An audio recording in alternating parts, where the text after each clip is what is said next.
Hi again then guys, and welcome to my full thoughts and breakdown of GT Sport 1.56, an update which of course has been very controversial in the GT Sport community, not just here on the channel but on the trailer video, various other places as well, and I was actually surprised, not by the people who disagreed with my rant on Sunday, because of course people would, but I was surprised by how many people actually agreed with many of the things that I said, even other YouTubers who put comments on that video. I'm always surprised when anyone agrees with the stuff that I say because I tend to be usually the contrarian when it comes to popular opinion within Gran Turismo. But unlike what many of my haters would have you believe, I do it not because I just can, but because I do want the game to achieve more. And I'll never apologise for that, and I know that many of you understand that, and many of you even feel the same.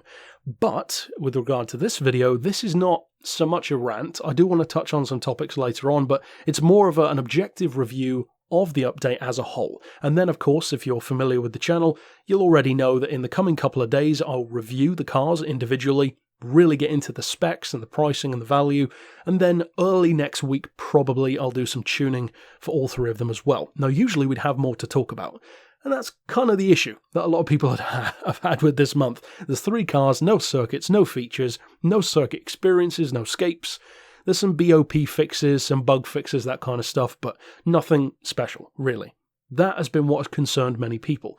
Now, contrary to what many people would probably think, my first thoughts about this update are that the Aston Martin was added at the wrong time. And that would probably surprise many people because you would perhaps expect me to dog on the Fiat 500 or on the size of the pack itself, but to me the thing that stands out the most is the Aston Martin. It's what many of us were probably the most excited about, apart from the JDM fans for the 180SX, but I'm glad to say that the Aston does not disappoint. It's great, it looks fantastic, it sounds great.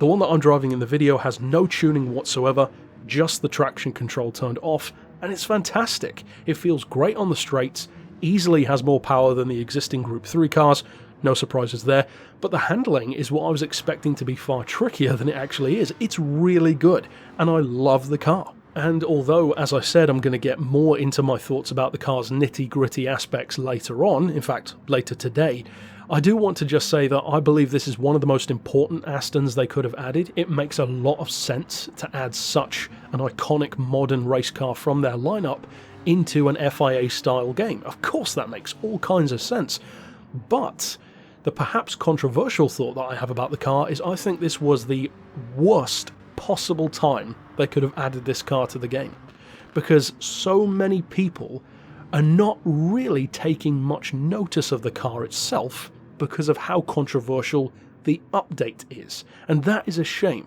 because this car deserves your love. It really does. It's brilliant. It's a fantastic new addition. I'm really glad that they added it, but what an awful choice of month to do it in. Imagine if instead of now they'd have added this Aston Martin in December of last year with Laguna Seca. Imagine how happy we would have been. This car would have been phenomenal in addition to those cars, or even any of the other previous months. It would have been a car that had probably the most love out of that particular month. And yet because it's come this month, the Fiat is somewhat ironically getting all of the attention because of how ridiculous it is. The Nissan is getting, of course, loads of JDM love, but for most of us, it's kind of, sure, it's an S chassis, that's cool, I guess.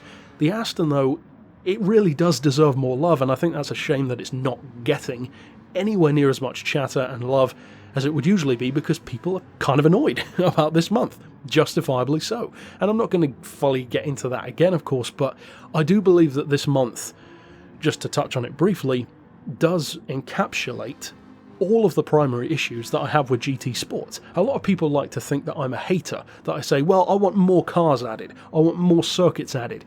Now, I'm one of those people who, no matter what you add, I'll always say, oh, I wanted this, I wanted that. Not in the slightest. I have never made comments like that on any of the trailers, any of the updates, and I never will. The reason why it annoys me is because this is the encapsulation of just the straight up bad business moves that Polyphony makes. Not only did they ghost us as the community, telling us barely anything until it's the day before. I mean, anyone who knows anything about media strategies knows that you don't hype something the day before it's going to be released. That is a ridiculous move to make. Movies release trailers 6 months ahead of time. The movie's not even finished yet, but they still announce it. If they did that for Gran Turismo, it would make the collective attitude of the community and the hype around the game, and more importantly, the sustained enjoyment of the players around the game, that much better. We don't know, or we don't need to know, exactly when a new car is arriving or exactly when a new track is arriving. We just want to know that it's coming. Just give us teasers, tell us certain cars longer ahead of time. If you'd have told us, on day one of the game that an Aston Martin DBR9 is coming eventually, we'd have lost it. We'd have thought that was awesome.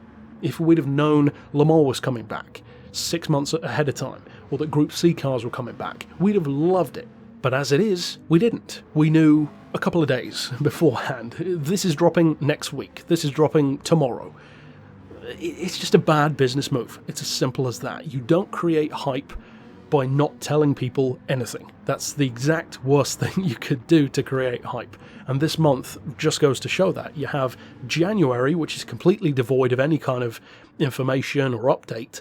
And then you have February, where they chose to add this really weird little mismatched 3 cars which make no sense together, completely overshadowing a great Aston by shoving it in with 2 cars that are okay at best, and just not telling us much. I mean, the most Kaz has told us in ages is that this is going to be the trend for 2020, apparently. Less cars, less frequency. So what does that even mean? I mean, it's so vague. Does that mean we're going to get 3 cars every 2 months? Does it mean we're going to get cars that make no sense every couple of months? Does it mean we're going to get 2 packs a year? It has so much that's open to interpretation. And that is not smart. I mean, even look at the way I run the channel here. I'm just one guy with a camera. And even I create more hype about the stuff that I'm going to release than most of the people feel about these new updates. I just talk about things, and people are still more excited about it than these actual drivable cars half the time.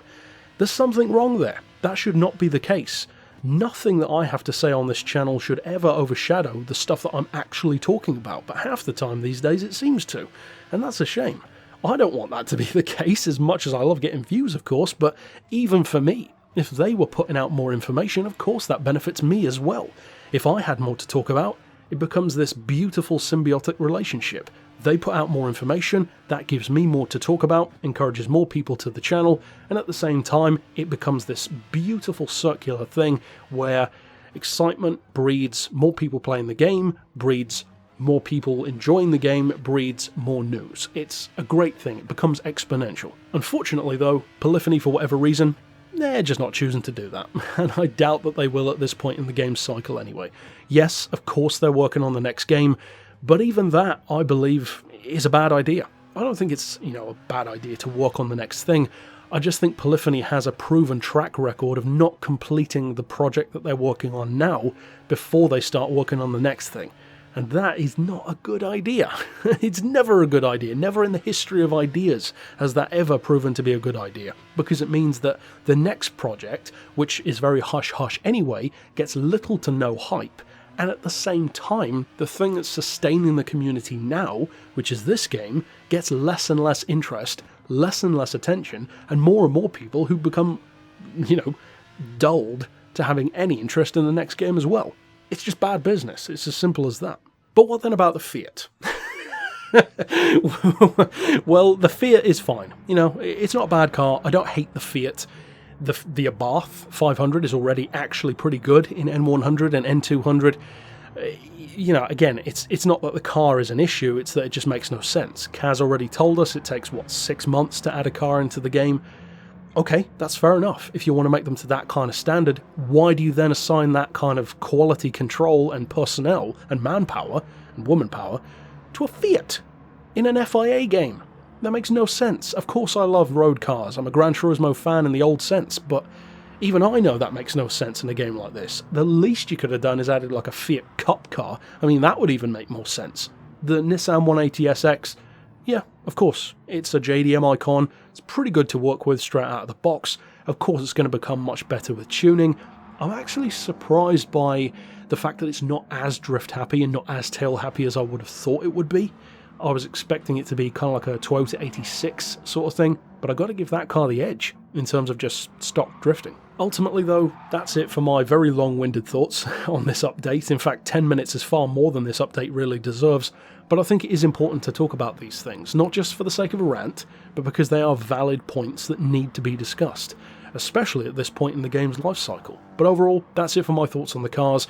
As I said, I will be doing in-depth reviews for each of them on their own in the coming days, and some tuning next week as well. So tell me your thoughts down below. What do you think of each of the cars, if you've already bought them for instance, and give me your thoughts on the rest of the video as well, of course, on the business side of things. But until next time, I'll see you then, and for now, as always, thanks for watching.